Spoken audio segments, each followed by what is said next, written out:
SportsCenter on ESPN just dropped a major update out of Las Vegas, and it centers on the Knicks' newly named head coach, Mike Brown, and how the locker room has responded so far. While fans continue to process the transition from Tom Thibodeau to Brown, one of the team's most respected players, Deuce McBride, finally broke the silence and shared how the squad really feels about the change. Brown, now officially on the job for about a week, is already in Vegas alongside a handful of Knicks, including McBride, Mikal Bridges, and even Karl-Anthony Towns. And insiders are saying he's already having an early influence on the way this team is operating at Summer League. The Knicks have a number of young names playing key minutes under Brown's watch right now. Players like Marjon Beauchamp, Anton Watson, Kevin McCullough Jr., Ariel Hukporti, Mohamed Diawara, Pacome Dadiet, and Tyler Kolek. These are the kinds of players who, come fall, are going to be fully integrated into Brown's system once training camp rolls around. Now, before this coaching change happened, there was already plenty of talk about whether Tom Thibodeau still had full control of the locker room. And according to SportsCenter's sources close to the organization, that concern wasn't just media speculation, it had legs. Several Knicks reportedly had lost confidence in Thibs, and it had reached the point where the internal belief was that another full season under him would have been tough to manage. One player even allegedly mentioned off the record that they didn't think they could handle another season under Thibodeau's system. While that player's name wasn't revealed, speculation has centered on Mikal Bridges, especially considering the heavy minutes he was logging. Even Deuce McBride, despite being viewed as the team's sixth man last season, was underutilized by Thibs. He was often stuck with inconsistent minutes, even when his production warranted a larger role. Now, with a new coach at the helm, that sixth-man spot may not be locked in, especially with players like Jordan Clarkson and Josh Hart also in the mix, but McBride is still expected to play a key role off the bench going forward. So, what did Deuce actually say? According to SportsCenter, McBride expressed genuine optimism. "We're excited as a team. The relationship he's already started to build with me and the other guys has been great.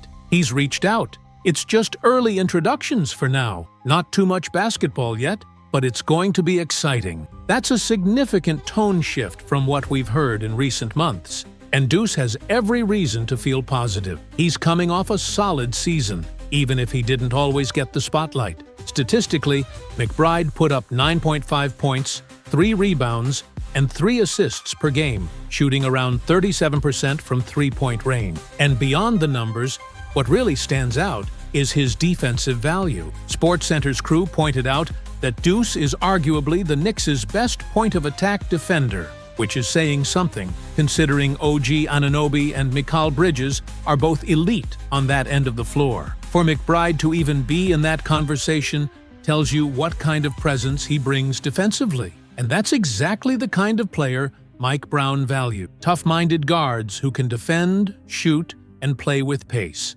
Brown's history shows he's not shy about using his bench, which could benefit someone like Deuce in a big way. Coming up next, the next segment dives deeper into how Mike Brown's style fits with the current Knicks core, and how the locker room chemistry might shift now that the Thibodeau era has officially ended. And continuing the coverage on SportsCenter, the momentum around the Knicks' new head coach Mike Brown continues to build, especially when you listen to how players like Deuce McBride are reacting. As reported live from Las Vegas, McBride's enthusiasm is easy to understand when you break down the style Mike Brown brings. Brown values two-way players, guys who hustle, shoot with confidence, and run the floor, exactly the mold that defines McBride. His tendency to get out in transition, his fast trigger jump shot, and his defensive grit all point toward increased opportunity under Brown. And here's something that's gaining real traction. There's a growing portion of Knicks fans,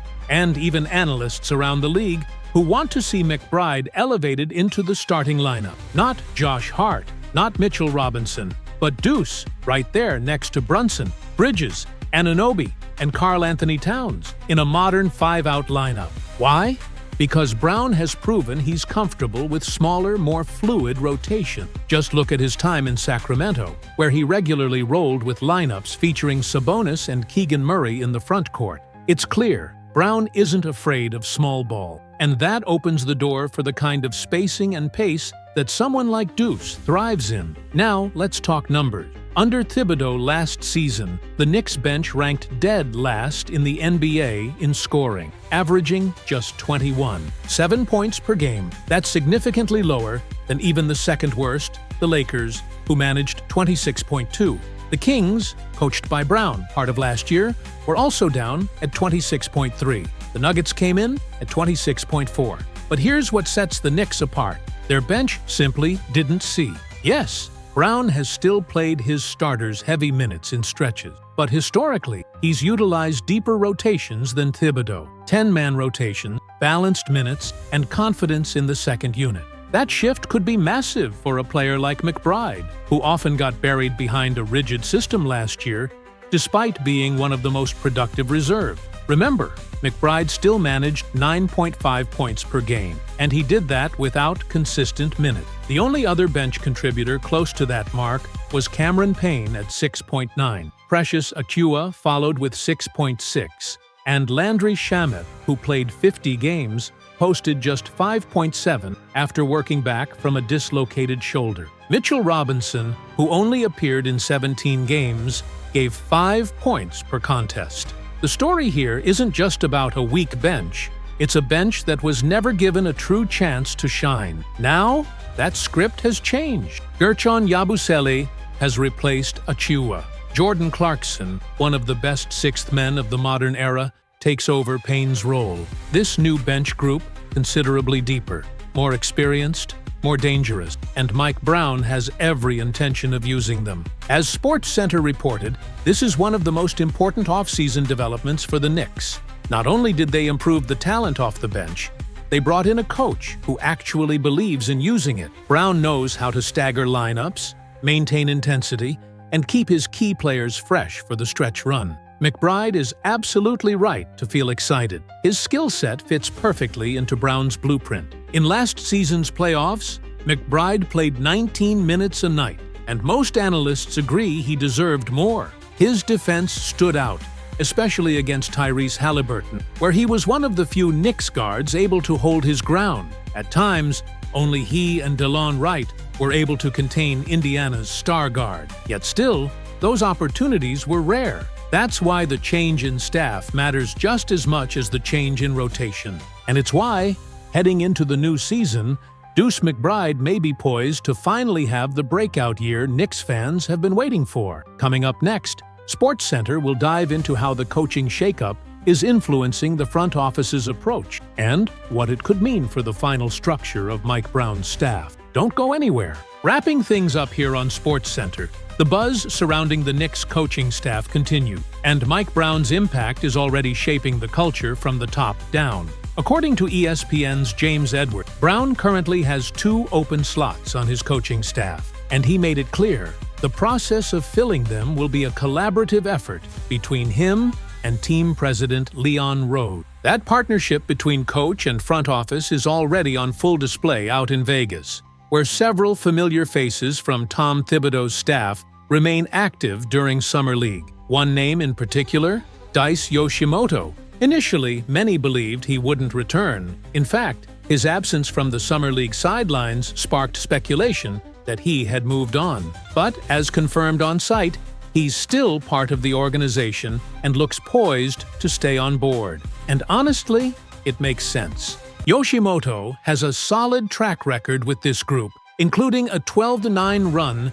as the Knicks Summer League coach. There's nothing flashy about him, but nothing to critique either. Just a steady, well-liked figure in the room. Now, with only 2 assistant spots left, the names being floated are getting fewer. Darvin Ham is one of the few remaining high-profile possibilities, though with James Borrego and Phil Handy off the board, Brown and Rose will need to be select. Regardless of who fills those final spots, it's clear the Knicks are prioritizing continuity and blending that with fresh ideas. But let's be honest, assistant coach talk doesn't usually fill up a segment on its own. So instead, let's pivot to something far more intriguing: Mike Brown's vision for this Knicks team. One of the key takeaways from Brown's introductory presser earlier this week, his commitment to speed. but not just fast breaks. Brown wants to instill a 0-5 mentality on offense. What does that mean? In short, any player who catches the ball must decide what to do with it. Shoot, drive, or pass in half a second or less. No hesitation, no standing around, no over-dribbling or hero ball. And let's be honest, that's the exact kind of change Knicks fans have been begging for. Last year, New York's offense stalled too often. Long, drawn-out isolations, possessions that went nowhere. That has to change. And Brown's 0-5 approach forces players to play with intention, with flow, and with purpose. Think ahead.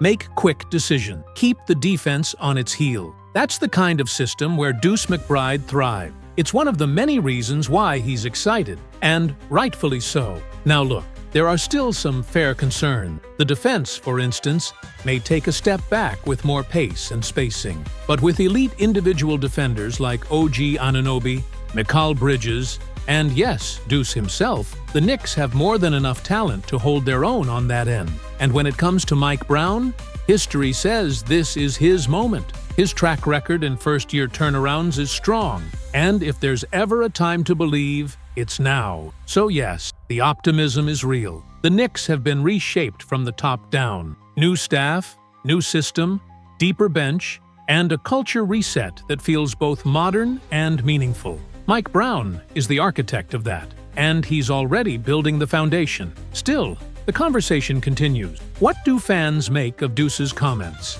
Is the 0.5 system really the answer?